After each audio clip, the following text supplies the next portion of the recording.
All right, welcome everybody to Now That's Debatable. Today we are doing a new episode for you with a very special guest, Njeri Hot Handz Camphor, Christian rapper we've actually met in person, met in person. Used to listen to his music back in the day. And today we're going to be talking kind of as a pivot point about a song that was put out by an artist named Lecrae. It's called Deconstruction. Before we jump into that, I'll have my guest, or my co-host Triboulet, go ahead and shout out our ever so grateful to have partner in podcasting, Relic Media. Relic Media. Yeah, Relic Media is a new streaming service. If you have a podcast, you're struggling to get views, hit up Relic Media. We can get you off the no view list and come join the family. All right, that's all I want to say about that. All right, easy enough. Look at our faces up on the screen. We'll get this started. Yeah, and you're streaming from your page, by the way. Oh, okay. But it's all right. Yeah, Don't fix it. Don't fix it. We already streamed it. So, all right. So,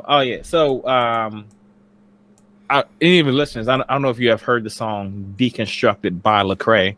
It's a song where he was talking about his Christian walk. He had said that he had become, I guess, disaffected with Christianity because he was experiencing apathy and resistance among some of the church members as he was fighting for civil rights and social justice.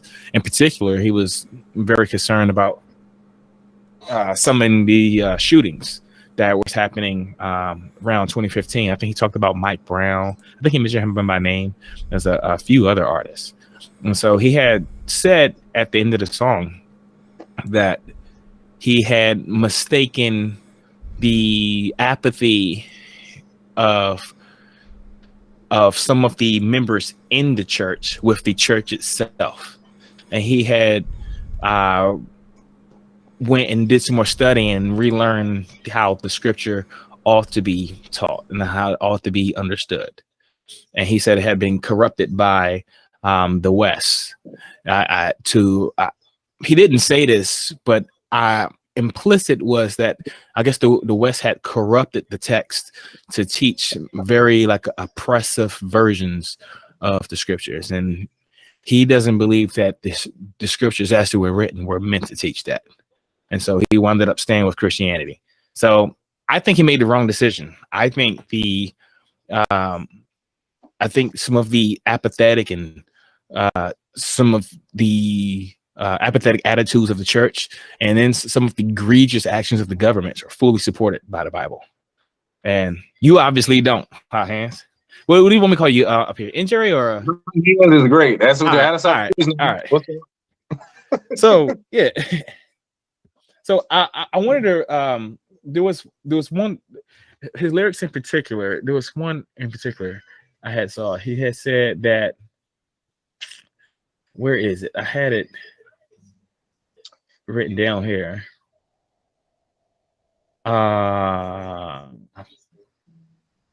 He says, I let the church trauma turn into a God wound. I learned the Western world has twisted up the scriptures. So when I re-enlisted, I learned the Eastern context, the way Jesus meant it. Right. So, yeah. And so, I mean, to me, this sounds like he's saying that the apathy of some of the churchgoers towards civil rights and social justice issues is a incorrect interpretation of the Bible. Would you agree with that? I mean, I think he might even allude to it's not a full depiction of scripture. Like it's missing some key points, and I think he's also trying to point to the Eastern context of scripture as it was intended. You will see that it encapsulates a lot of what is missing, not just in church doctrine here in the West or what's popularly shared, but even as you were just mentioning, even in government and scripture, government and constitution and laws and stuff like that. Like these things aren't perhaps might be influenced by some of the Bible, but same way I might be influenced by Elton John, but you don't hear me, you know what I'm saying, but singing down his lyrics. The idea is Gotcha. it has a or a better even way to say it. Who's a Project Pat? I might be influenced by Project Pat, but that don't mean I'm talking like this every day. How I feel when I say. So it's just like I think America in its conception might have had some influences. And as we dive into different people's biographies who constructed the Constitution and laws and stuff like that, we can see there's threads of Christianity, to be even more specific, of biblical thought. But it's a thread. It ain't the whole thing. Like it ain't the Bible. It's just a thread. Gotcha. So I think, and so when it comes to not even the issues that Lecrae was dealing with, like some of like the issues with police brutality, let's even take it further back, where stuff where like hardly any American would agree stuff like Jim Crow laws were good, or slavery was good, or the mistreatment of women, you know, like before, you know, women's suffrage, like nobody would argue that's good. I think that is fully endorsed by the Bible. So, yeah, so like slavery, for instance. Like I don't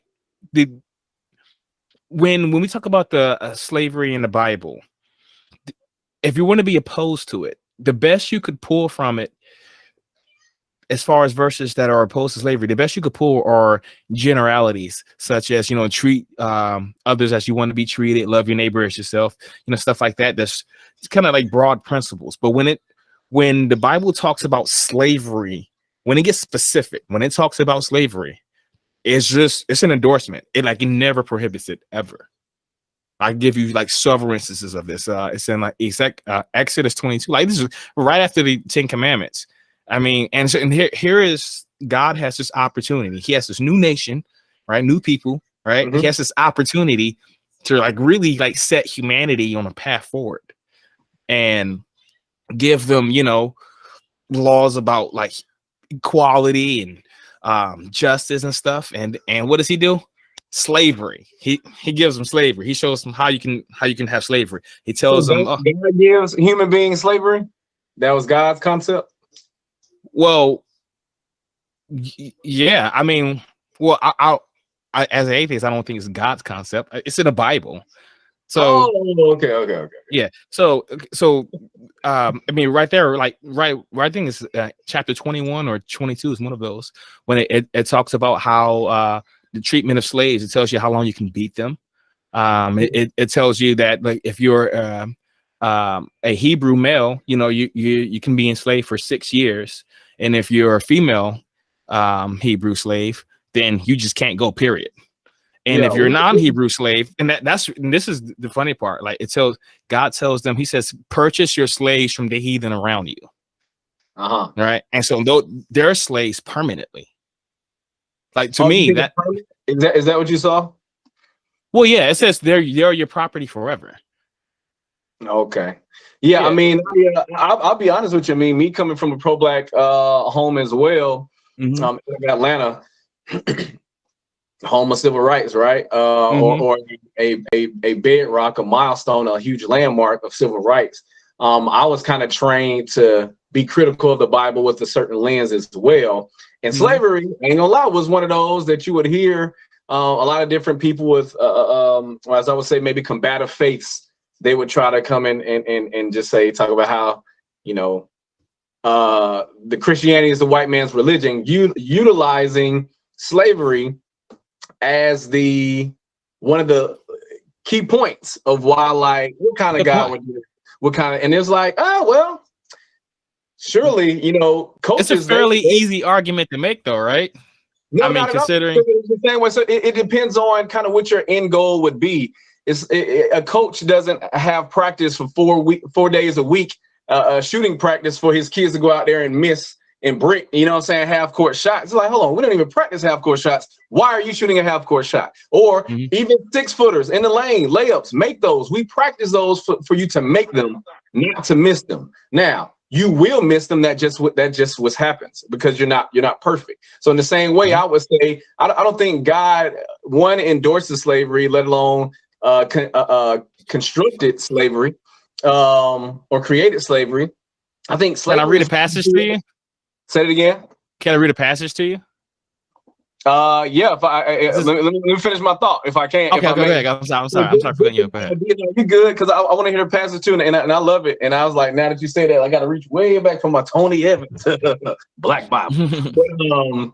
But, I think when we see, so if depending on how we see the effects of sin, as we talked about often in the Bible, as the actual nemesis to God, not even Satan. But sin itself is the nemesis and rival.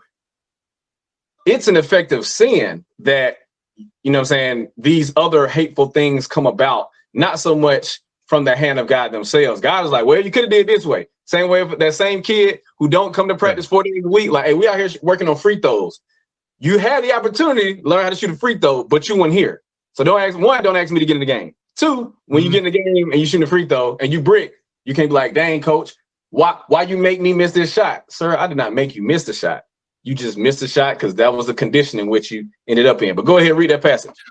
Well, to respond to that just briefly, because you say like, so slavery wasn't God's initial plan. It was just the result of sin. So I guess so God was kind of just adjusting his own laws to fit mankind. So, but I wouldn't say that.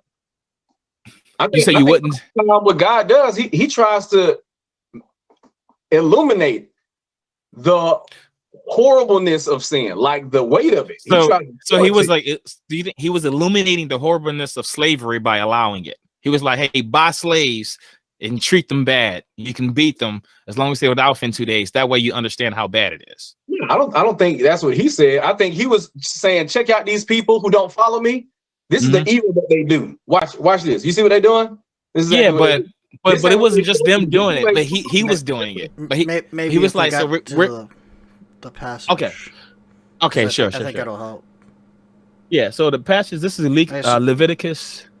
Leviticus 25, 44 to 46. Right, it says, your male and female slaves are to come from the nations around you. From them you may buy slaves. You may also buy some of the temporary residents living among you and members of their clans born in your country, and they will become your property. You can bequeath them to your children as inherited property and make them slaves for life. But you must not rule over your fellow Israelites ruthlessly.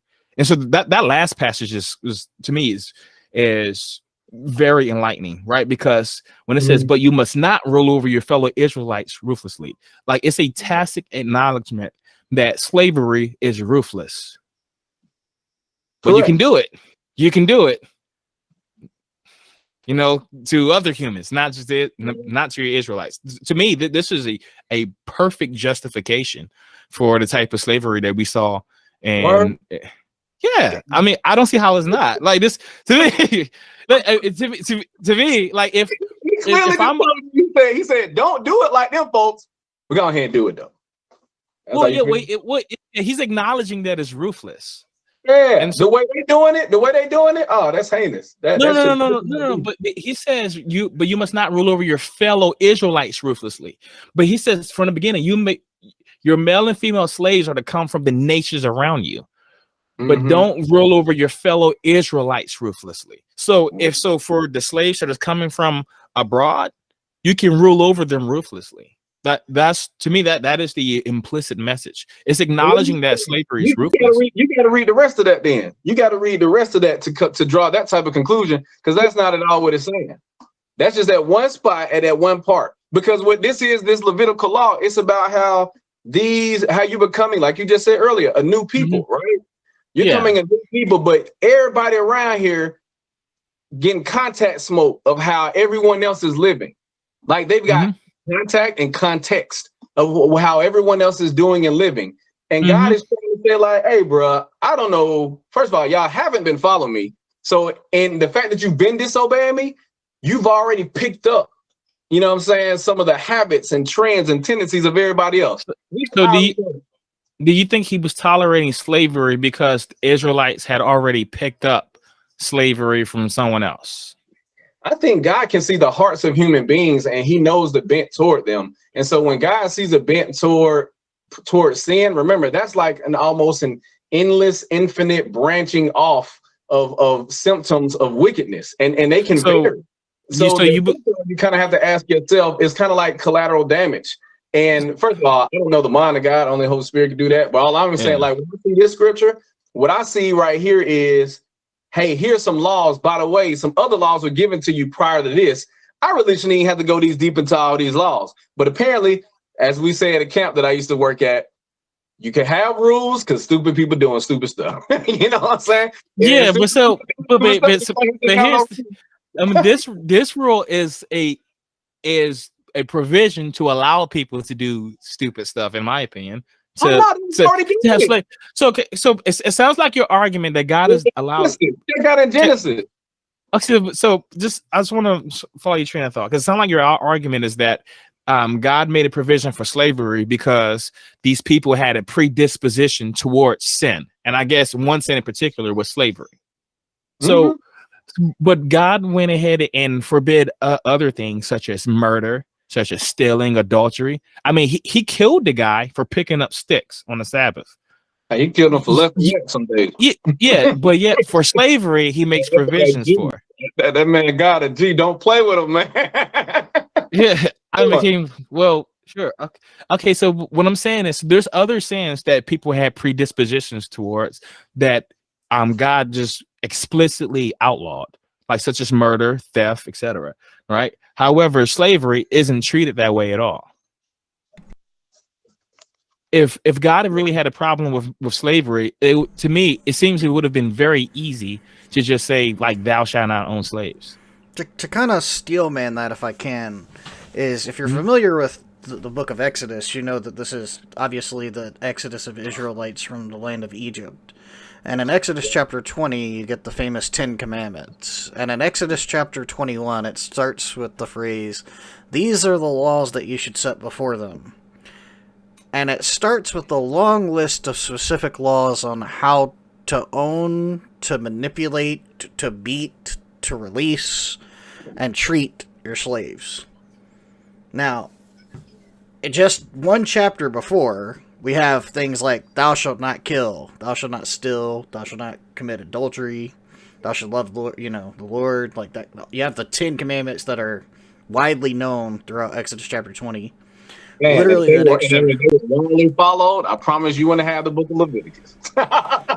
So, like, obviously, like, the book of Leviticus was written towards the tribe of Levi, but I mean, specifically in Exodus chapter 20, you get the generic laws in the form of the 10 Commandments that get passed down to Moses on Mount Sinai, Mount Sinai, I think, where he passes down the 10 Commandments and he writes them on a stone tablet, takes them down, sees the people worshiping Baal, he throws down the tablets and breaks them.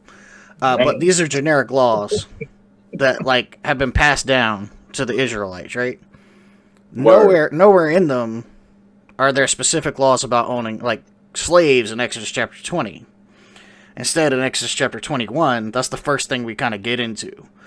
So the question is, like, if we have very generic laws, like if you interpret thou shalt not kill as to thou shalt not murder, right? You would say, like, generically, murder is bad. But you have specific laws on when and how you can own slaves in Exodus chapter 21. So when you say that slavery, by all accounts of Exodus, is permitted, in fact, is given very specific and detailed laws on how to own slaves. So what I would say to that is, I would say that, first of all, I don't think this is a device that the Lord, again, like I said earlier, I don't think he created this device. It's one that we've already seen present already in Genesis. I don't think that God created human slavery by any means. I just think he allowed it, and he doesn't. What we have to see, and that's kind of what you were saying earlier, Josh, when you was like, well, perhaps we see God trying to maybe modify it. You know what I'm saying? Trying to reel it back a little bit. But even with that idea of slavery, we have to kind of maybe even define. I don't know if y'all want to go that deep or go that far, is define what this slavery is. We can define it really quickly. It's just like owning someone as property, and that's exactly how it's treated in the text. It says like so there's actually 3 different types of scripture, and so none of it was chattel slavery what we see today. Chattel slavery is when you own somebody as property, right? Correct. That's exactly what's happening in 44. It literally says they will become your property. So if you're able to release someone, what it's been likened to, or probably actually is like indentured servitude. You know what I'm saying? Which is for a time.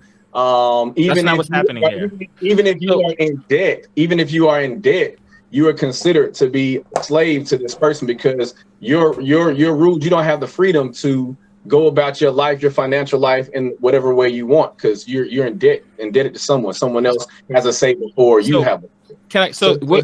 We have to just acknowledge what type of relationship this is between the person. You're describing indentured servitude. So in verse 39 it says, if any of your fellow Israelites become poor and sell themselves to you, do not make them your slaves. They are to be treated as hired workers and temporary residents among you. Right? That's it. So that is indentured servitude. The verse that I read, it's still called slavery though, right? No, it says you are not to make them your slave. No, it's literally it says you are to not make them your slaves. The next verse, when it talks about non-Israelites, it says, buy your slaves from the heathen among you. And it says they will become your property. That is chattel slavery. Like whereas our ancestors were owned. That's also your responsibility.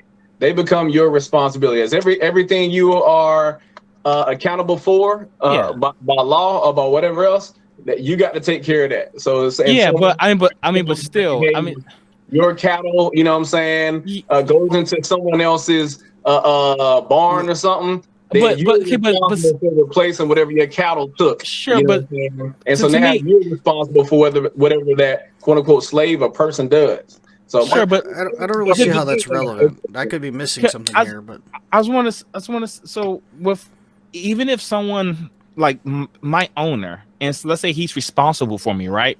Presumably because I'm his property. To me, that's hardly a justification for it.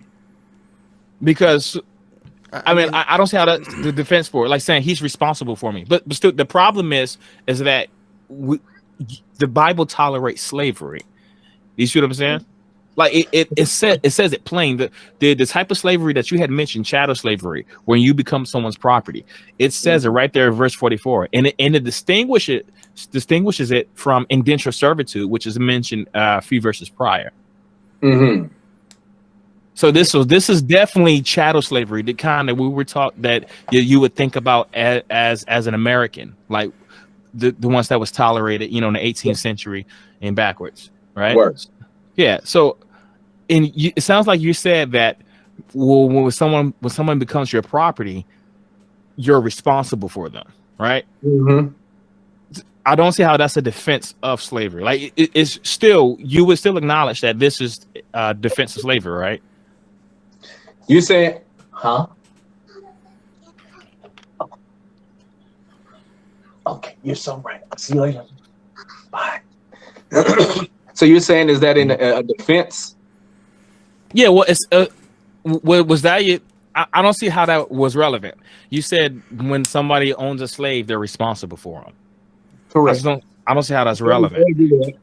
Well, no, it's not that I'm going point by point. What I'm more so saying is I'm trying to color in or pencil in some of the framework of how we are understanding slavery. And if I'm being honest, I'm more so explaining or even expressing how I came to understand and wrap my mind around slavery. And it is using the passages exactly what you were just saying. Because first of all, my first thing is this that I'm recognizing is that human beings, according to how God created them, man, they're meant to be in relationship with God.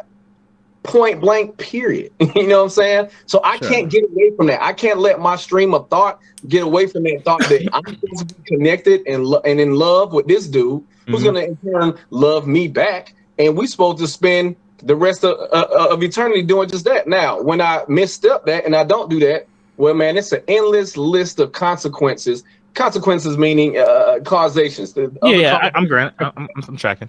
After that, you know what I'm saying? And so, so when I look at the Bible, I'm always looking at how this story of how God is trying to get human beings to come back into a loving relationship with Him.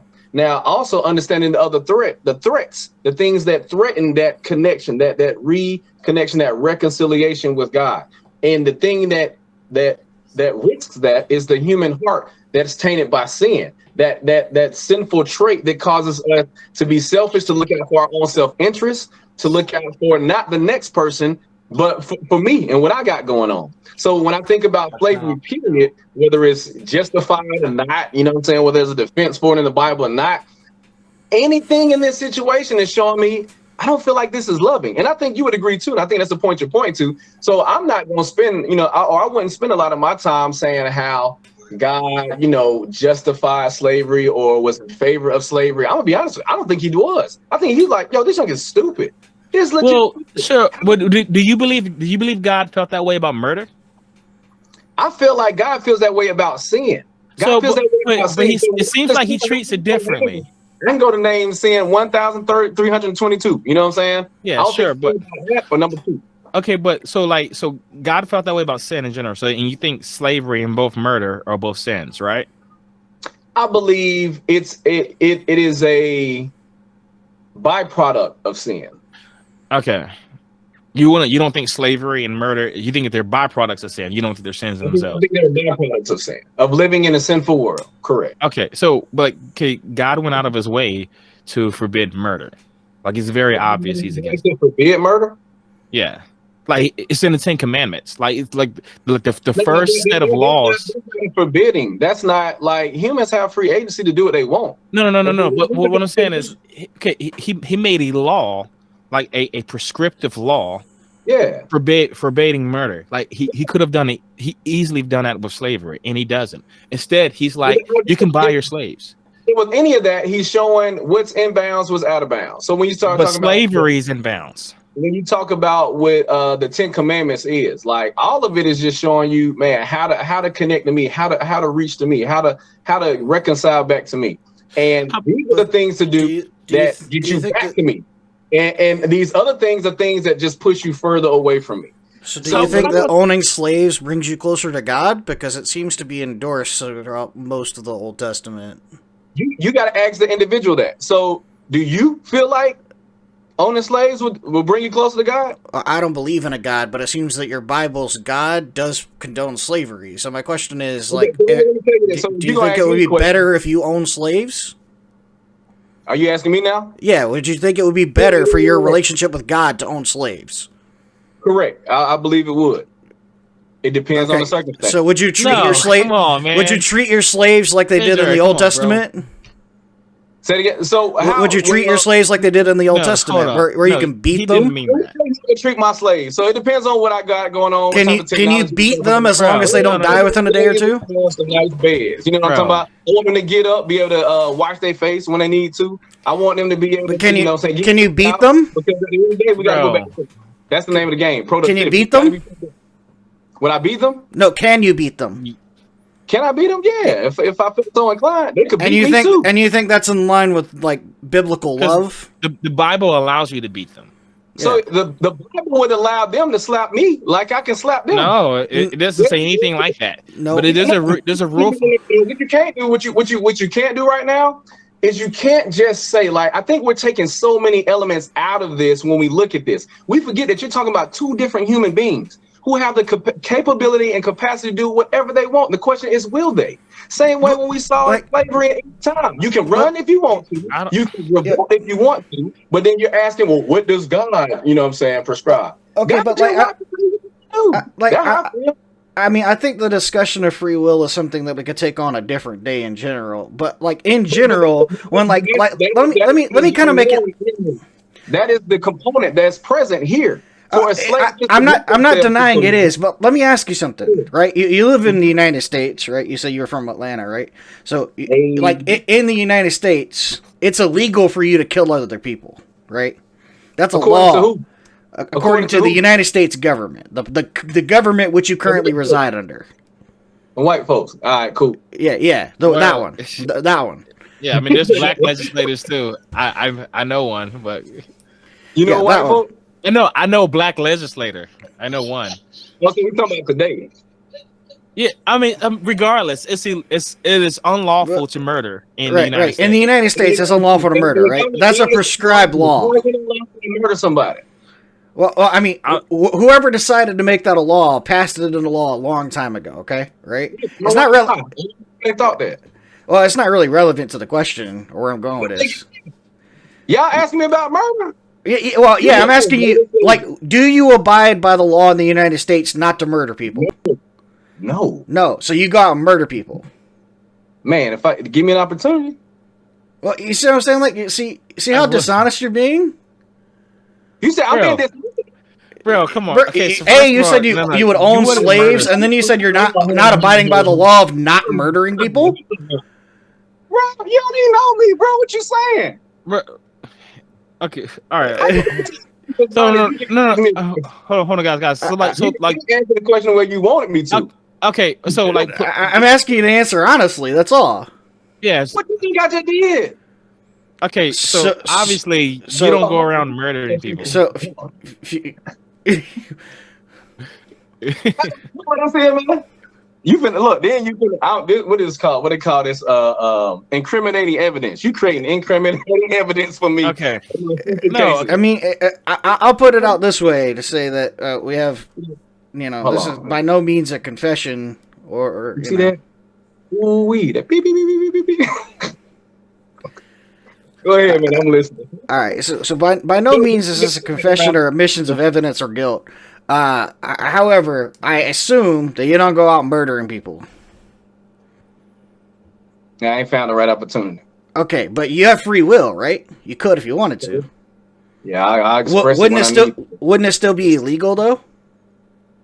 According to America, it would be. Right, but the country that you live under, it would be illegal there. Right.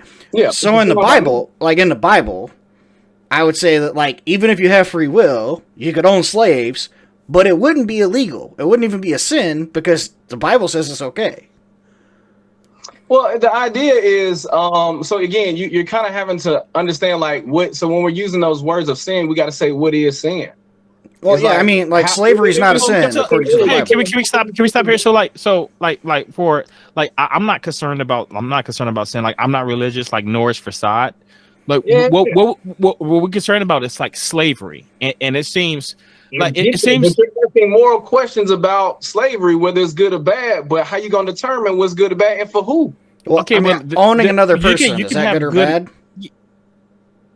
For who? If it's me, if I'm owning them. So if my stuff getting bad, that's a good thing for me. You got to understand that, bro. Yeah. All right. So would you promote the slavery of the 1800s in America? Say it again. Would you promote the slavery in America in the 1800s? Who am I in that situation? Don't you know black people? I'm asking right now in general because it wasn't really good for the people with plantations. Let's yeah, that's what I'm trying to do. Let's pivot. So that's what I'm saying. So if you ask a person about slavery, you have to ask them, are they being a benefactor of slavery? Or are they getting the shitty end of the stick? I can tell you, no matter what side of the road I would be on, owning another person's bad. You would rather be on the other side to be enslaved? I would rather slaves not exist. I would rather not have slaves. So yeah. So let's be the slave or be the slave owner. I'd rather be neither. I'd rather slavery didn't exist. What I would do, I would choose the slave owner and then let my slave go, and then say like God's laws were stupid. So there you go. There you go. So that's all I was saying earlier. So when he asked me if I could own slaves, I said yes. Then y'all started being like, oh, well, you just said if I were a slave owner, I would own a slave and then I would let him go. No. Well, you so like you asking like this question that was in the form of a dichotomy. Like, whereas like you asked Facade if he wanted to own slaves. Of course, he doesn't want to own slave. But then you were forcing it to two answers. You either be the slave or the slave owner. So I was just I'd pick the owner and just let the slave go. Say it again. So what would that question be posed to me if I can't pose it to him? Well, I mean, I think he was trying to get to a point. But let's just make the point. You can make the point without asking me. That's all I'm saying. Okay, so when you ask me, then it's okay. Well, I think our point was just kind of something like this. So, like, if God was just making provisions for man's sinful nature, He didn't do that with other laws, with like rape. Well, actually, rape is different. Rape is actually not forbidden in the Bible. We can get to that. But with like murder, with like stealing, like God went out of his way to explicitly prohibit those things, but he didn't treat slavery that way. So for many concepts, if we have like, let's say you have a slaveholder and a abolitionist, they're in debate and they're trying to they're appealing to the Bible for their argument. The slaveholder is going to have a much more hermeneutical, firm foundation from just looking at the Bible. Yeah. The best the abolitionist is going to pull from is generalities. He's going to say, "Oh, well, love your neighbor as yourself. Treat others as you want to be treated." But then the slaveholder can say, "Well, that may be the case for how individuals, but when we're talking about a government, if it ought to allow slavery, surely it can." Because every instance where it's talked about, it is allowed. We can even talk about passages in the New Testament where Paul tells a slave to return to his master. He tells slaves to obey them. Like so it seems to be pro-slavery. So how about this? What does slavery provide though? What slavery provide? Sometimes in certain situations. Slavery. So to me, like people couldn't do by themselves. Sure. I don't want themselves in this free world. I don't want to be like too graphic here, but considering this show, we get graphic. Like if I was to pull out a homeless person, I find a homeless person in the middle of the street, and I was to kidnap them, and then treat them as my property, as in do whatever I wanted to them. To me, saying that they couldn't provide shelter and food on their own is not a reason for me to. It's not a justification for me to keep them enslaved. Like, this is obviously immoral. Just leave them be. I don't know. Really? So we can enslave people who. You also have to ask the other person who's being like, bruh, I don't know why y'all not considering a person that's in slavery, like. We have accounts of people that were free, but then say, I don't even want to go nowhere. Well, okay. People can say, well, that's Stockholm syndrome. But you also have people that just go in and say, bro, I can't do for myself. Sure. So okay. All right. So you can't do for me. Is that not part of the conversation? Sure. Like I thought we were on the same page with slavery. I guess we're not. Like I think slavery is immoral. So but we at least acknowledge the point. Huh? You're the same. It can be. I would agree and said it can be. Can be. Okay. Well, all right. So owning people as property, is that a form of slavery that's immoral? It can be. So can you give me an immoral example of owning someone as property? I mean, yeah. You just show me where there is someone who is looking out on the behalf. I'm sorry, but you want me to quote it? You want me to give you a link? You want me to give you? Yeah, just give me some sort of hypothetical. I didn't come prepared because I didn't know we was going to be talking about slavery. Well, so I didn't intend on talking about it this long. We were just talking about civil rights, and what the point that I was really trying to make was so Lecrae was concerned about some of the police killings, right? And that's really controversial. And the point that I was going to make is the Bible is not on his side on this. It's not on the side of social justice or civil rights. And I was going to point, the point that I was going to make was I was going to point to the most egregious examples like slavery and show how even with these egregious examples back in like 18th century, the Bible was not on our side. And it doesn't stop there. The Bible's not on our side with the civil rights. Our side is black people? Our side, is that what you're talking about? Well, not just well, I don't think it's on the side of anybody. Like people call it a white man's religion. I mean, if you look all in Europe, white people were suffering by the millions due to Christianity, right? They were dying in wars and for like stupid reasons for religions and all that kind of stuff. So like, I don't think you call it a white man's religion. I don't think like anybody should be following it. But it's so, but it's definitely not on a. Oh snap! We still there? Yo! Come back. Yeah, you froze. I think it's just me. I'm glad you're there. Outside. Okay, yeah. Well, I was going to say like it's not just for Black people, but it's not on the side of any oppressed or marginalized group. And so I think slavery is a great example of that. I was reading one passage not too long ago. Well, this actually was a long ago because like I was still a Christian, but I had so do you remember when David he tried to build a temple? Yeah. And God wouldn't let him build the temple, right? Mm-hmm. And do you remember the reason why he wouldn't let him build the temple? Can't point to it. Yeah, it was basically because his hands had shed blood, and this wasn't anything to do with the Bathsheba thing. Like you're right, the Hittite, the one he got killed. Yeah, but it wasn't about that. It was about him just being a man of war. He was a warrior king, and God didn't want that. Yeah, I get that. Yeah, and so so Solomon builds the temple, and one of the types of form of labor that he used to build the temple was slavery. And so you have the wisest man who ever lived using slave labor to build a temple for the holy God. And it's just fully endorsed. And I just think about like, what kind of message does that send? What kind of message does that send for oppressed people? In short, the apathy that we see from your evangelical right that says, you know what? Oh, that Black person got shot because he should have just obeyed the law, or you know, like any sort of like the some of the like abhorrent like racist opinions that some of these right wingers you see on the internet.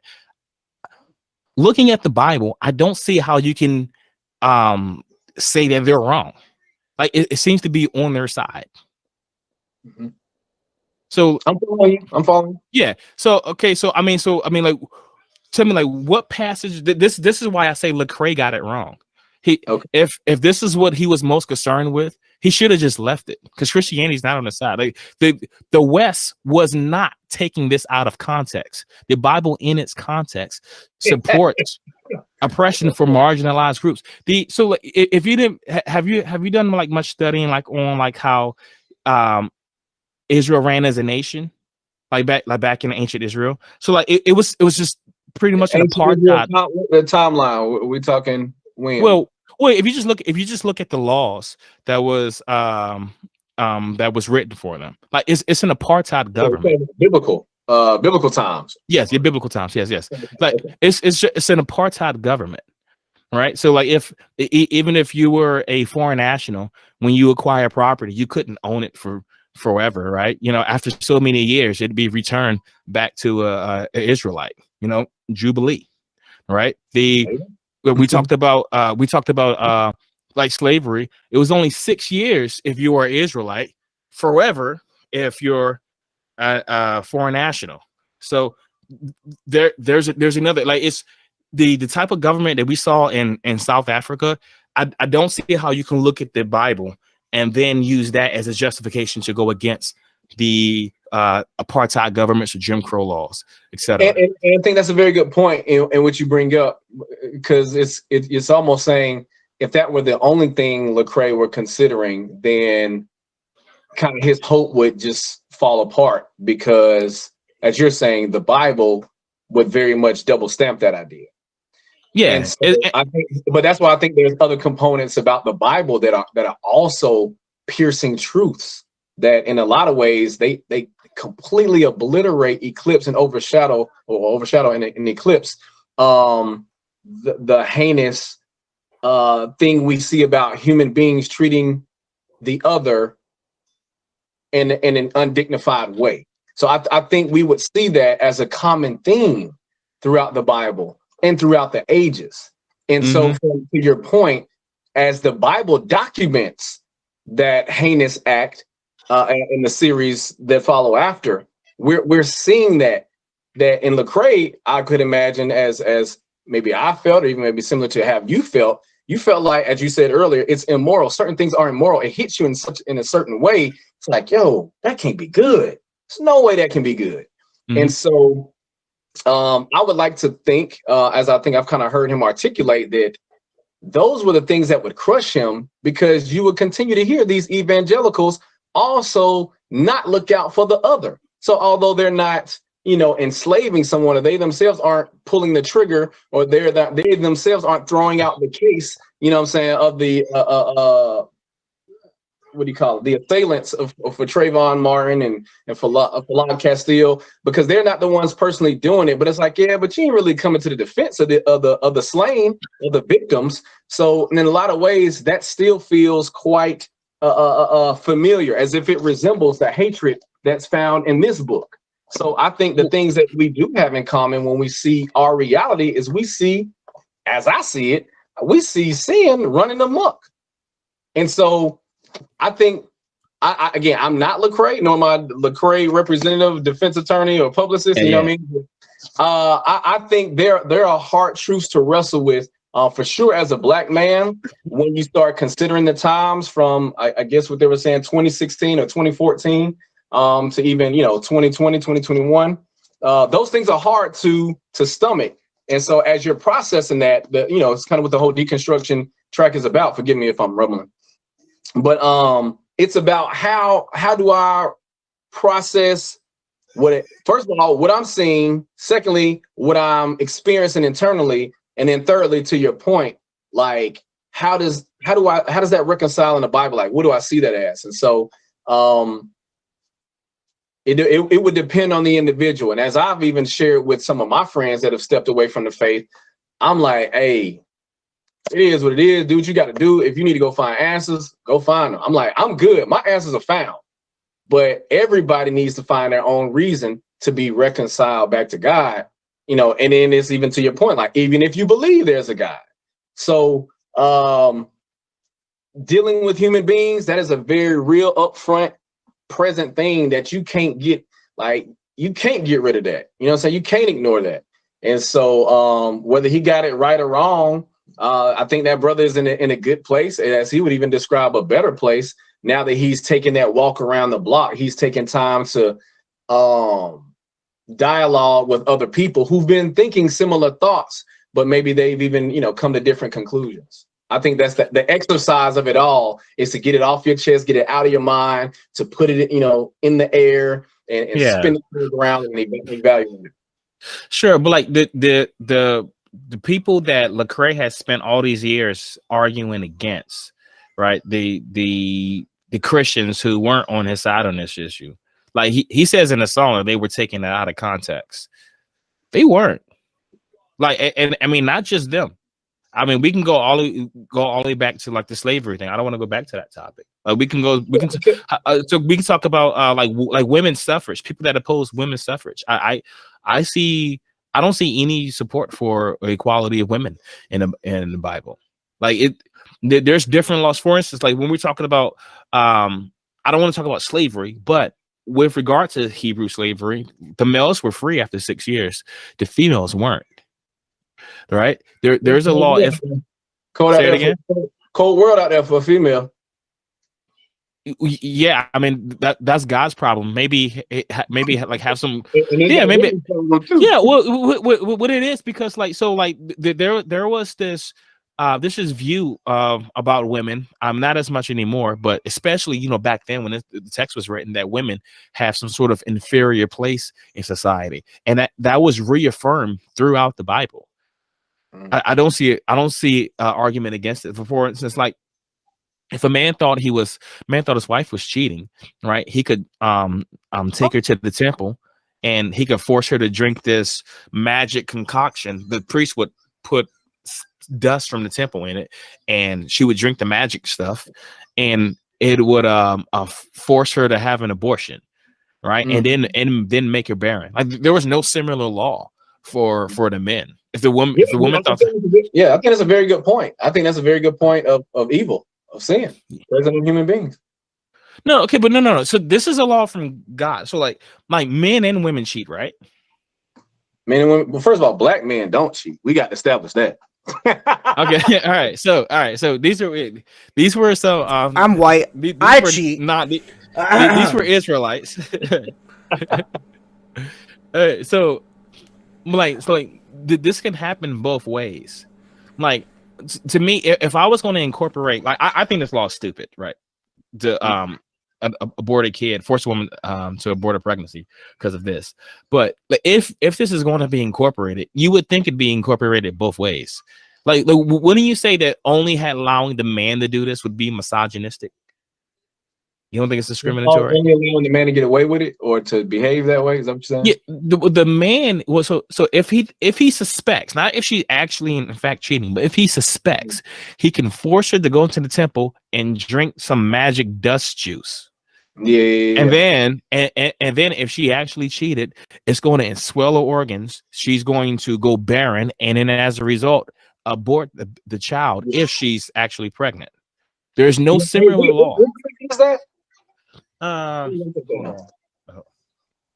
daughter was just talking. Let's find this.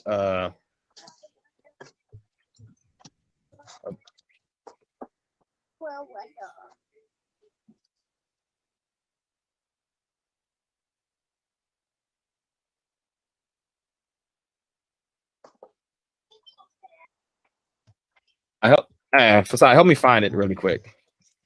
If yeah, give me 1 second, I'll find it. Yep, it is. Also, I think it's dope that y'all two, you know what I'm saying, y'all collabing with this, that y'all can study together and walk together with that, and that's cool. Shit, man. Yeah. So Numbers chapter 5, starting at verse 11. Numbers 5. You're saying chapter 5? Chapter 5. Yeah, Numbers 5, and then down in verse 16, it says, "The priest shall bring her and have her stand before the Lord, and he shall take some holy water in a clay jar, and put some dust from the tabernacle floor into the water. After the priest has had the woman stand before the Lord, he shall loosen her hair, and place her hands in the reminder offering, the grain offering for jealousy, while he himself holds the water that brings a curse. And the priest shall put the woman under oath and say to her, if no man has had sexual relations with you, and you have not gone astray and become impure while married to your husband, this bitter water may not curse you or to harm you." Okay. Yeah, so she's forced to drink a magic potion because she's been suspected of cheating. Like you would, like, regardless of the fact that this is just a stupid law, but you would think it would at least go both ways. Why not? Good point. Yeah. Good point. Yeah, I mean, and it doesn't stop there. Have you seen like the passage where it talks about rape? It says if a man happens to meet a virgin who is not pledged to be married and rapes her, and they are discovered, he shall pay her 50 shekels of silver. I'm sorry, he shall pay the father 50 shekels of silver, and he must marry the young woman, for he has violated her. He can never divorce her as long as he lives. And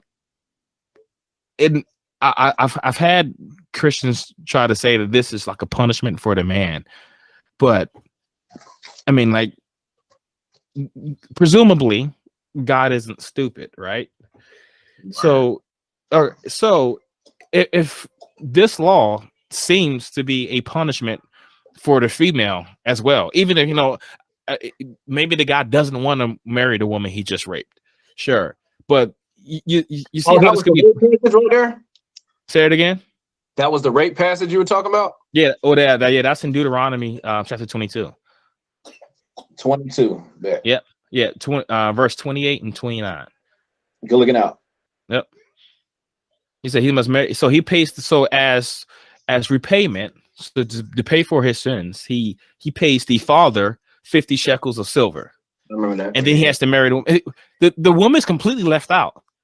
I mean, at least give her a shekel of silver, right, or something. Like she doesn't get anything. Like it's like she's not considered.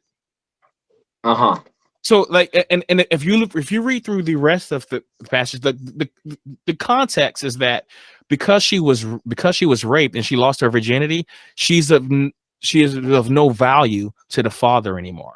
So he's lost some money. So he's paying that for 50 shekels of silver, the equivalent of like a really cheap car. Yeah. Fun fact on the historicity of this passage that led all the way into modernity is, if you're familiar with the term dowry, that is a gift that is given by the family of the groom to the family of the bride as essentially a payment for letting them marry their daughter. This used to happen a lot back in the days of arranged marriages. In fact, it still happens in countries that allow for arranged marriages. And a lot of people consider that's where the diamond ring and modern proposals come from. That is literally a dowry. What do you think about that passage though? Like, is it? I mean, considering how it treats women. Where, Deuteronomy 22? Yeah, I mean, yeah. Oh, okay. Like, I mean, like, it seems to be a pretty stupid punishment for rape. Well, so the difficult part for me to understand is it's kind of the context of that day, like what's happening, what's going on around their tribe, in their tribes, what are the influence of these males? What's the influence of these females? What's the behavior? Like, what are the practices of these things? I couldn't. Nothing is just brought out of thin air. Remember, I told you earlier, being at a camp, working as a camp director, we just don't bring any rules up for no reason. Like, you know what? Yeah, but like playing Harry Potter on your Game Boy Advance. Like, we got PS5. Why would you say Game Boy Advance? For whatever reason, it's a rule. I can't imagine a context of where this law is the best answer, or is even remotely a good answer. Like, I cannot think of it. Like, what would be the scenario? I think that would point to our limited array of knowledge. well, if something, what if it's not just our limited knowledge? What if it's in fact it's just a stupid law?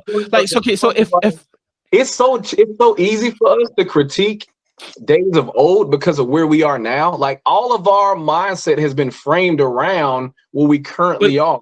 But this isn't things of old. This isn't like, this is coming from God, right? That you would expect like some really good, profound law. Say it again.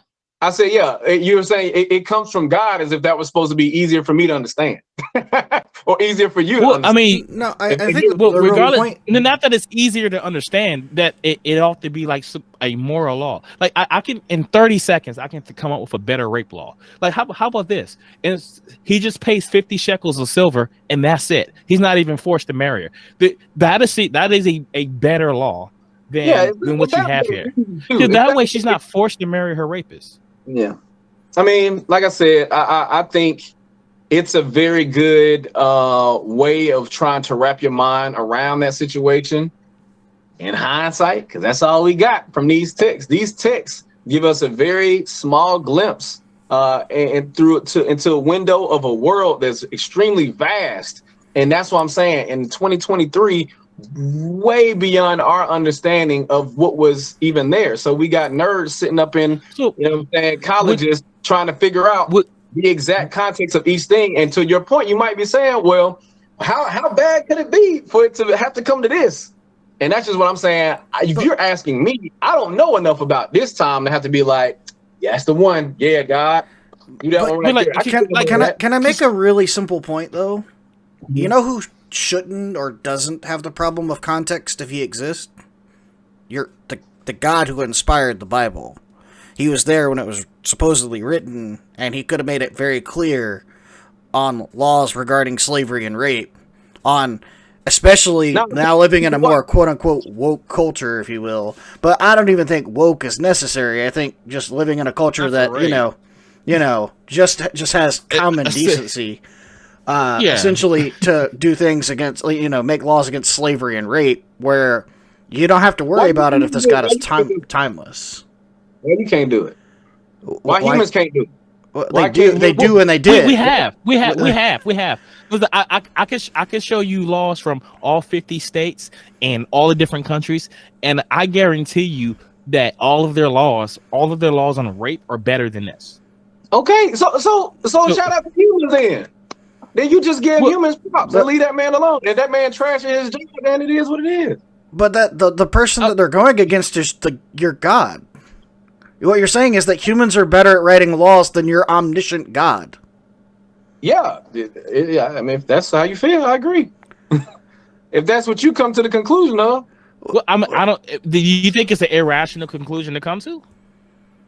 what, the humans are better At writing making laws than an omniscient God? I don't think that would be better. I think if they do a very good job, it's because he allowed them to. He gave them the ability to understand wisdom and to understand what's fair, what's right, and what's just. And so what we might see as God not getting it right, well, he gave us everything we needed. Like, we made in his image. So if we end up doing a better job than him, it's only because he gave us what we got. I.e., if LeBron happened to be better than Jordan, I guess it is what it is. You wouldn't have no LeBron if you want no Jordan. So so it sounds like you're saying that God gave me the wisdom to recognize that his laws are stupid. Yeah, if that's the conclusion you came to, yeah. Well, I mean, that's what it sounds like you said. I mean, quite literally, you're saying God, you're saying the wisdom that people use to write better laws, rape laws in particular. You said that came from God as well. So. Yeah. It's okay. So because, all right. So God made me smart enough to realize that is completely inept when it comes to writing rape laws or slavery laws. But so that also, like, when I come to texts like this, I could zero in on like being, like you said, a legislative person. You know what I'm saying? To be a lawyer, to be on this and that, and be like, hey, I want this to be my main focal point. When it's just like, bro, a lot of people don't even know these parts of scripture where you pointing at, which I think is dynamic. You know what I'm saying? The fact that y'all even unpacking this, because I think it'll require more people. Oh, shoot, what that junk say? Let me dive in some more. Yet at the same time, this is a drop in the bucket, you know what I'm saying, of where he has been with humans. And I just think it's interesting how when every time humans do some shitty, there's like God gets, you know what I'm saying, blamed for it in a sense, because it happened, quote unquote, under his watch, where it's like, well, the responsibility of the motherfucker that did it. It's well, like, I wouldn't. That's also how it's intended. Humans weren't supposed to get off clean because there is a scapegoat, and that scapegoat is in Jesus. And so, but people don't want to like go to that end result of that spiritual law. Like, you can take the text law, you can take natural law, you can take written laws, but there's also a spiritual component that, I don't know, if you can't equate that in there, I think we do ourselves a disservice of when we trying to see like, how does this fit in only human law? You're right, in human law, that just gonna sound retarded. It ain't gonna make no damn sense. But you got to take in the whole of all of it, and it's a creation, like it's a story and it's a journey. So this is the horrible part of the journey, straight up. And that's why I'm agreeing with you. I'm like, yeah, that don't sound like a good law, bro. You're right. She got to drink what? Oh, it do what to her? Kidneys? I'm like, yeah, that don't sound too good. So if you're saying, hey, man, I can give you a better law in 5 minutes, or I can point to 3 other countries and states and counties that come up with better laws than this. And I'm like, yeah, I mean, they've had enough practice, 2,000 plus years to practice. It should I don't think it would take much practice. I think, like, I have a 2-year-old over here. I mean, I think she can't come up with no better rape law.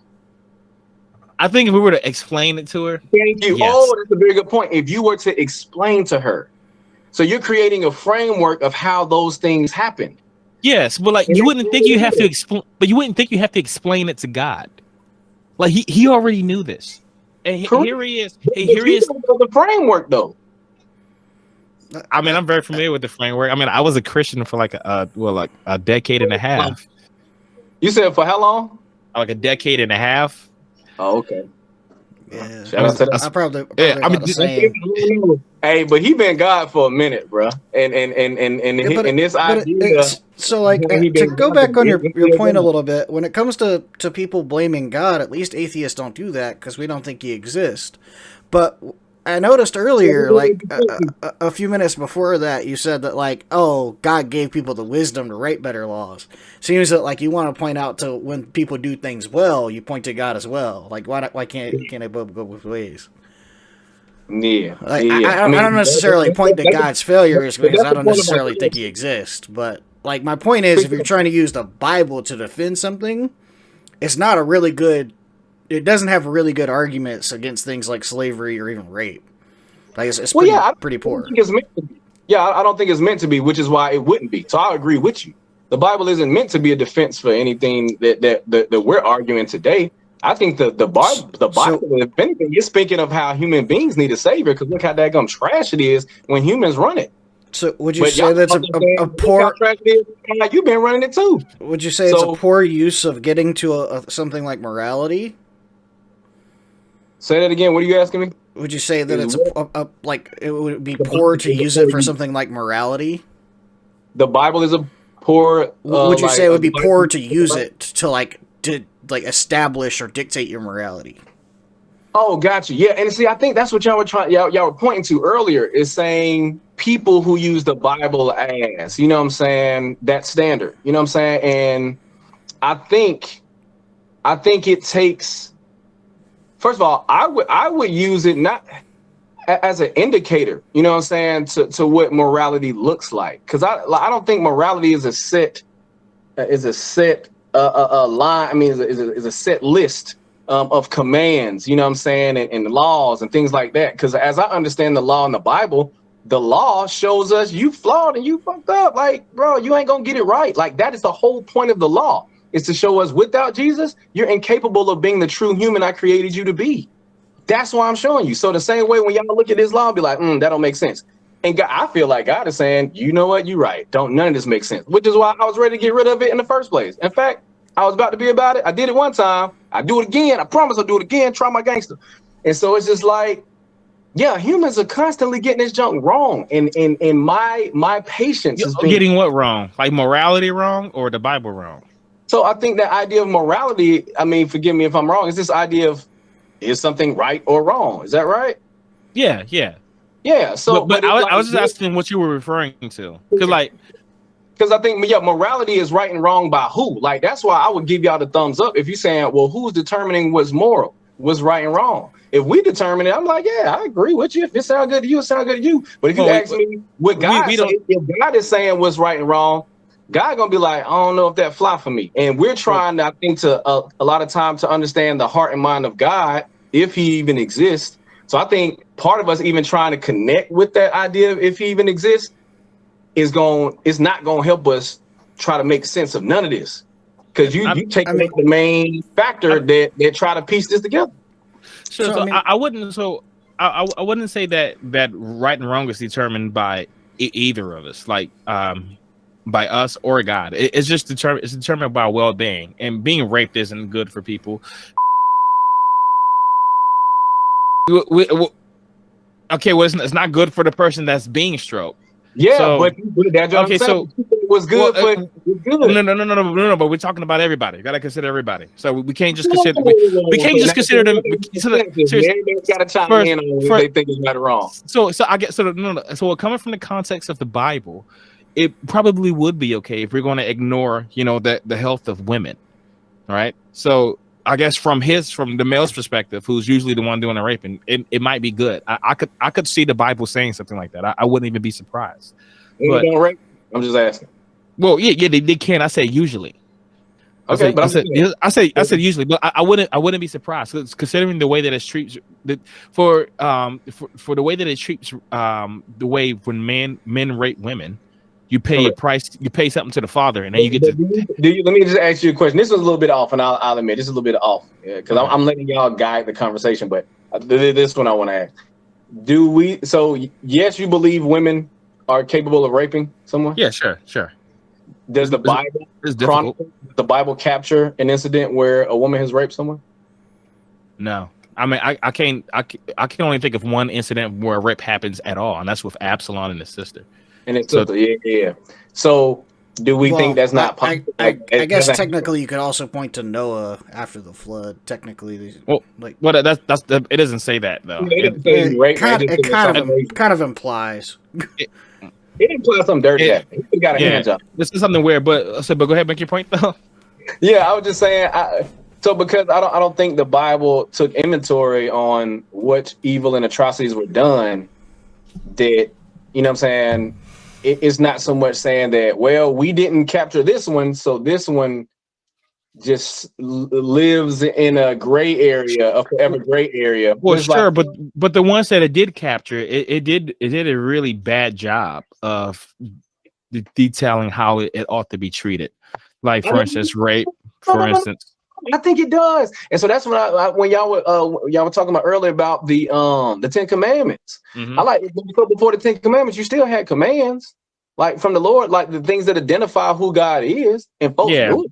Folks so knew like it. so I wouldn't say that every command in the Bible is bad. So sure, there could be commands from God that could be good, but Would you even say genius? Would you go that say it far? again? Would you even go as far as saying they're genius? Who's a genius? I'm gonna answer that one in the sense of no, I don't think they're genius. I think common like understanding of well-being would probably be common. Why would you think they would be common? Like, who are we talking about? So, for instance, like murder. Who are we talking about? Like, do I think is a genius? God for setting in the laws of murder. Go ahead. Do we think God would be a genius? Facade, said what you said earlier. I think he was implying that you think God would be a genius for setting in certain laws in place. But I was saying I wouldn't say that God would have to be a genius to set in laws against things like murder. Yeah, I mean, like you can't find a single culture where murder is allowed. But the reason why I'm saying is why it seems to be because it seems to kind of just be common sense. Like, so because people don't want to be murdered, so we make laws outlawing it. There you go. It conflicts with their desire to live. Well, yeah, and also like the rape laws conflict with my desire to not be raped. But the Bible doesn't handle that very well. Imagine a dude has been pinned up in that thing for 25 plus years. All right. I don't want to get us banned from. I don't want to get us banned from YouTube. Hold on, no, I don't want to get us banned from YouTube. Okay. So I want to. Right. Hold on. We had. Hold on. No. So like there's so it brings back to like civil rights. Right, so here's a passage on Romans 13. Right, so long story. This passage right here is what led me away from Christianity. Like this wasn't the precipitating incident, but like this is what opened the door to other things. And then it was like after looking at this, like a week later, I was an atheist.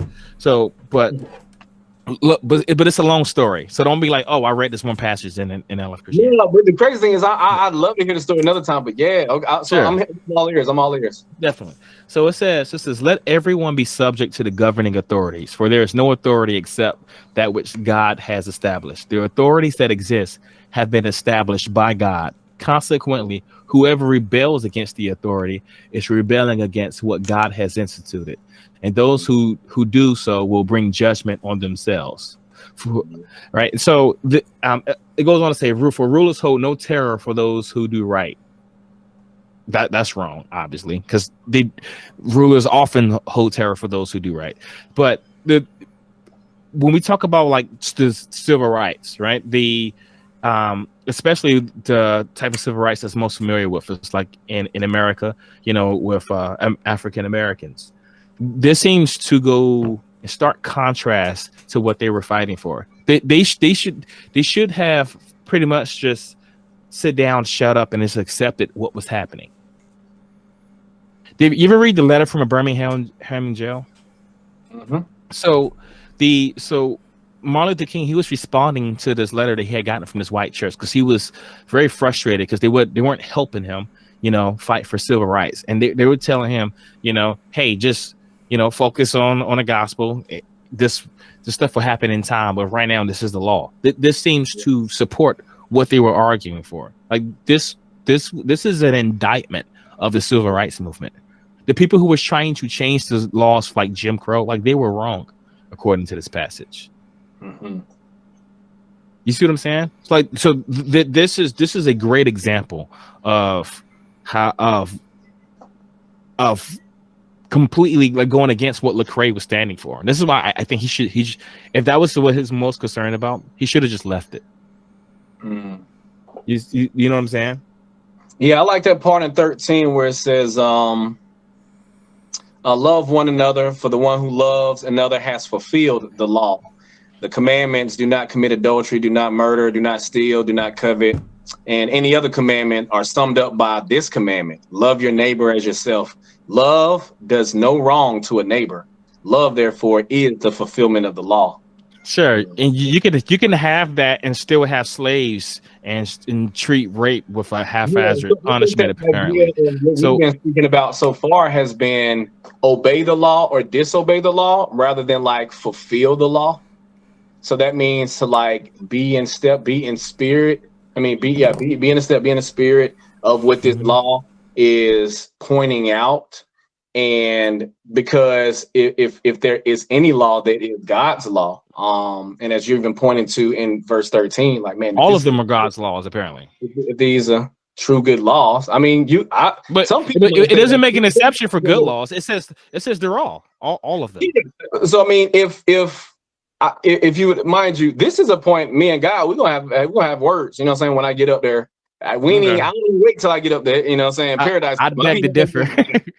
I be having with it now. Okay. This idea of like his leaders, like, nah, bro, I'm in a real season right now where I am talking about. I used to work at this church, and I no longer work at a church anymore. But I'm like, yo, we got some really trash leaders, and I wish they would do a better job. You know what I'm saying, at doing their job. And so I'm at this place where, even kind of like you said in Romans 13, where it's like, yo, these people that are in authority. And in authority in different places, like they're not in authority everywhere, but in this little place where they're authority, hey man, just go with it.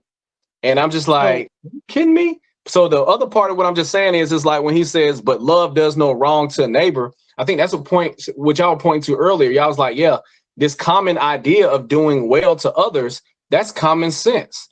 And it's like, it's interesting how that's common sense, because that's actually what God put in every human being. You know what I'm saying?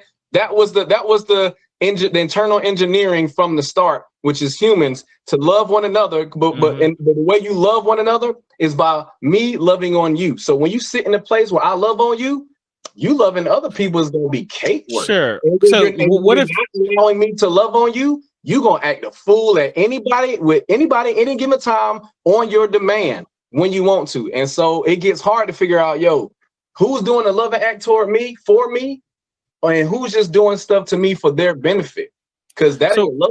You know what I'm saying? What do you do when you're acting in a loving way, but you're living under a regime that isn't? Like, for instance, like you, let's say you're still yourself. You're a black man in America, but let's rewind it, 70 years or so, where you're living under Jim Crow. Okay. Is there a way for you to fight for equality and still be in line with Romans 13? Yeah, I do this one right here. See that? Yeah, I'd agree with you. So like that would be one of my options. However, However. No. Okay, but that's not what I was asking, because that doesn't seem to fall in line with the scriptures, because you'd be the evil one. It says whoever rebels against the authority. No. It says whoever rebels against the authority is rebelling against God. So you would be rebelling against God. Correct. If you were to especially using violence. But you know who else? What else would also be true? I would no longer be a slave though. I done got me a boat. I would have sailed away 13,000 miles. Would they want to come get me? They can. And from that point on, me and God can try to figure this thing out. Like, you know what? I killed them 200 people. Really only had to kill 40, but someone had it coming, Lord. And they were just in my way. So we can talk about that. But the idea is that I would still have to live the rest of my life. The rest of my life, like that one situation, that's one situation that I went against this, what I considered a heinous, inhumane, as you were just saying, like this horrible regime. I'm like, but I don't care. My soul and my spirit does not agree with this. I'm gone. Sure. Deuces. So God, me and you gonna have to figure this out on another time. Right now, okay, sure. But like when we talk about the civil rights fighting against an oppressive government, right? The Bible's on the oppressive. Which was evil. So the Bible's on the oppressive government side, just to be clear. You think the Bible is on the oppressive government side? Yes, from the passages I just read. Like whoever rebels against the authority is rebelling against. To just from these passages, bro, it's a whole thick ass book, and them the only ones you pulled out. Well, I mean, I mean, it's only a short podcast, right? I could pull out more, but do you have? Could you pull out some passages that would go against? Pull out some passages that would justify what Martin Luther King did, but not generalities. Not some generalities, not like loving your neighbor and stuff. I'm talking about instances when it's talking about laws that oppress, that marginalize certain groups. Yeah. So when we get to the specifics, it is never on our side. Specific, like the Bible, like what is it a manual? Like what is it? And it depends on how you approach the Bible. Like I'm not trying to go to the Bible for like a manual on what to do. Nikes or Timberlands, you know what I'm saying? Saucony's or New Balance. Well, I wouldn't say to do that either. But when we're talking about like really serious issues, like should I be treated equally before the law? You would think would at least get it right, because it mentions it. If it was if it was just completely silent on the matter, that'd be a very different thing. Like the Bible just never mentioned slavery, and never mentioned rape, and never mentioned how to treat oppressive governments. Like if it was just silent, is this to be non-issue. However, in this instance, it is mentioned and it gets it wrong. I brought up earlier though. I brought up, do you ever see female rape in the Bible?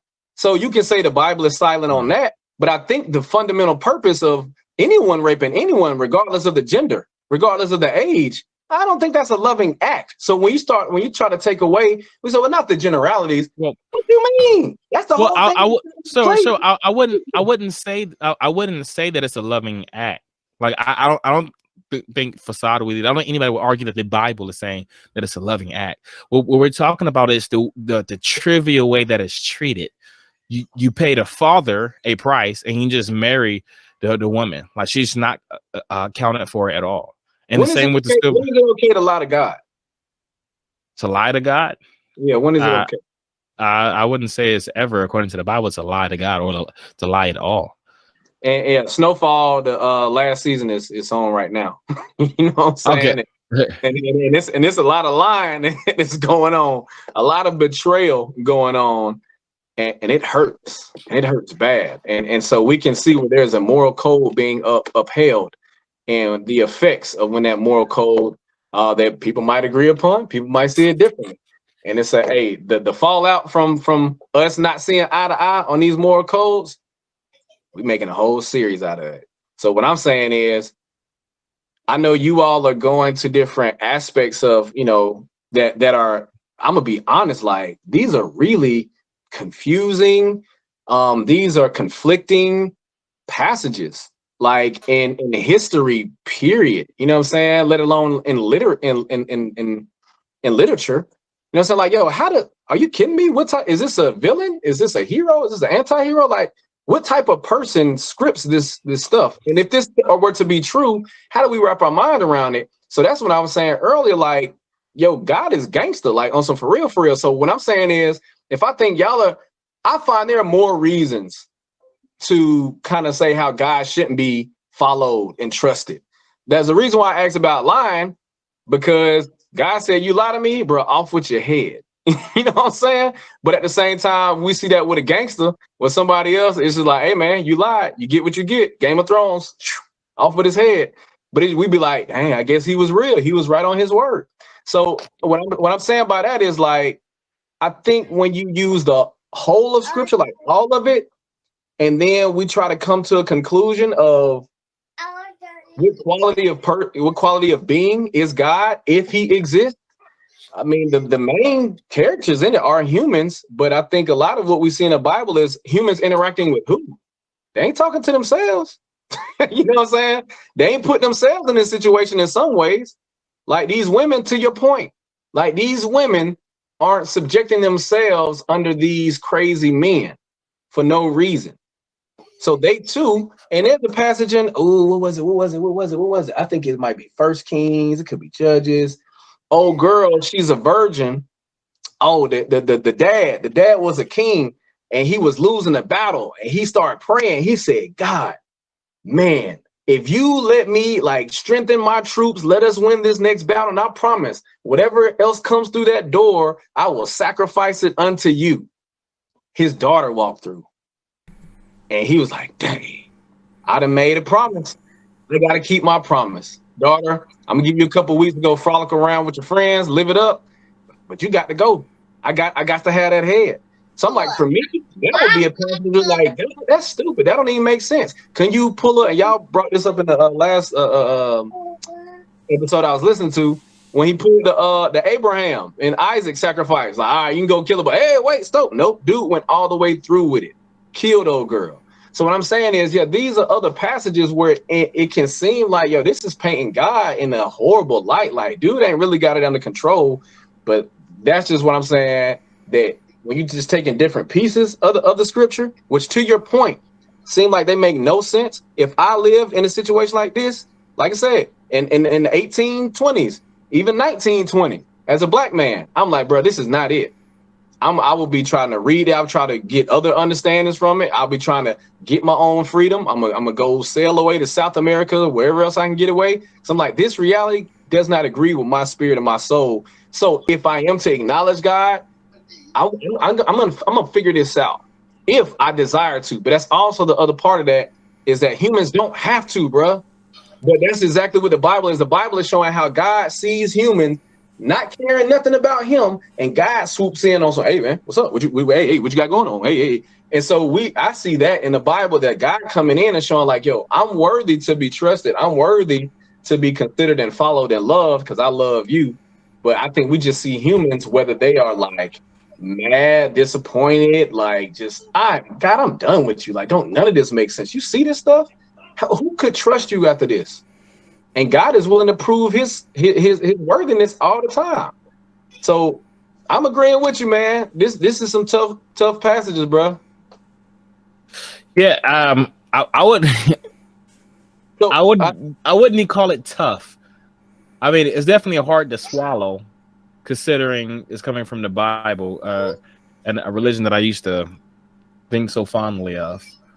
But to me, it's pretty simple. It's just they just get the answer wrong.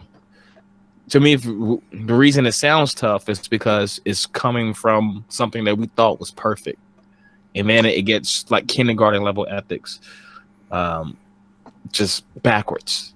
Yeah. Well, I think going back to when you talk about Lecrae, so you hear Lecrae like spitting dope verses, bro, like traveling all over the world proclaiming this truth as if like, and he's witnessing how when he hits this song, says this song quotes this verse, it creates a different type of, one, atmospheric change, and then two, you know what I'm saying, an individual straight up, like it hits somebody and it changes, and that dude is forever blown and changed by what he just witnessed. And the same has been happened for me too, you know what I'm saying, and a lot of my traveling and rapping. But one of the reasons why I came off tour, because I also experienced some stuff that was like, bro, this is ridiculous, bro. And I'm like, which is one is how a kid can come up to you after a conference or after a festival and just like share their whole life story. And then you got somebody that's been rocking with them for 2-3 years, sharing the gospel, like being legit loving to them. Ain't nothing goofy or weird about it, being straight up love to them. And they don't release none of that. And I'm like, bro, what is tripping people up? What is keeping people, one, from either connecting with the gospel? I wanted to investigate that. Like, they're not even trusting the people that are bringing the gospel, that are messengers of the gospel. They're like, they ain't trusting none of that either. And it came back to what you were saying, that Lecrae was in his song, he was pointing out, bro, it's these people's living conditions that's keeping them from connecting to this quote unquote holy God. So maybe if we try to work with them and not just completely remove these obstacles, because that's the idea of when you talk about slavery. I don't think God is trying to remove the obstacle of slavery. What he's trying to do, clearly, he's trying to help us fix our sight on him and what he does. And so when we keep tossing away love like it's a petty thing, you're like, man, fuck all that. You see what evil is doing, and you don't want to focus on love? Oh man, that's all type of wrong. And so I think we're going to continue to see a cycle of that as we see in the book of Judges. It's just like, bro, when you see humans going for looking out for their own human interest, their own interest, this is what you're gonna get, and it's gonna look horrible. So, as a person who was the proclaimer of the gospel and a demonstrator of the gospel, and when I'm in these churches, bro, let me tell you, bro, oh my goodness, I'm like, bro, y'all ain't hitting these folks with that real truth. Y'all got to stop this lane jump, bro. These folks gonna have legit problems 2-3 years from now, or when this white lady say something crazy out the side of her neck, or when this white dude get up on here, BLM and all that, and Candace Owens and all that. Like, some folk gonna lose their wig, and they gonna start using one of these things right here. You know, when the police get to beating up on Tyree Nichols, hey man, make that make sense to me. So that's what I'm saying, in the sense of like, bro, God sees it all. I'm trying to understand it all.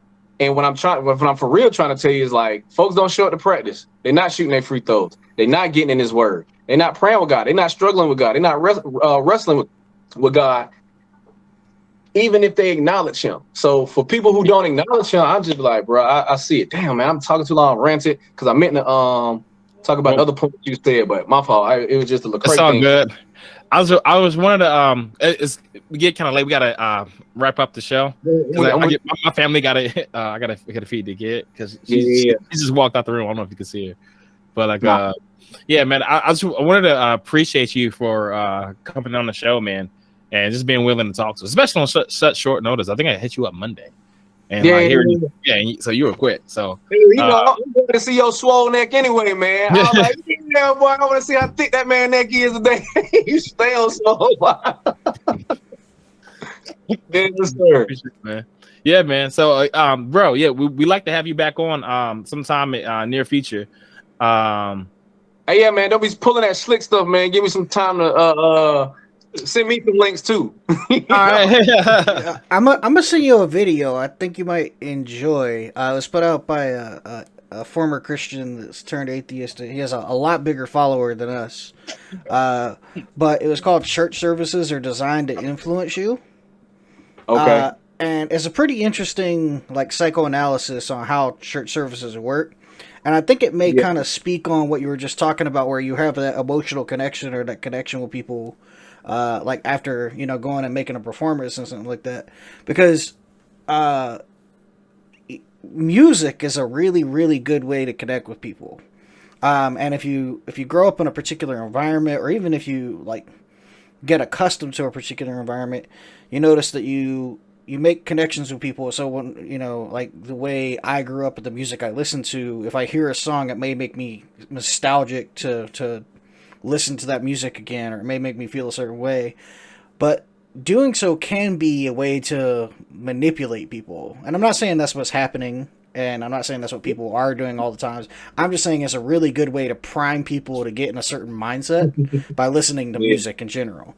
So I think that might be something you might be interested in, like looking into, especially because you're a musical artist. It's not like, obviously, like I've listened to your music. I've listened to Lecrae, but in general, music is a really easy way to kind of like prime people's emotions. And when you go and you're the artist, and then when you go and you speak to these people that kind of have that emotional feeling towards that music, I imagine it's a really strong connection that you get almost immediately, which must be really cool. But in general, it's pretty interesting to look at it from like an objective point of view, where you have people kind of using this as a method of kind of guiding a situation. So I'm gonna send you that if you're interested. But I just want to thank you for coming on. Have you back on sometime and we talk about it. For sure. Yeah, because manipulation is real. Gang. But appreciate you coming on, my man. Yeah, thanks for coming in. Blessings, fellas. Peace. All right, my man. Be good, brother. Being person is stroking.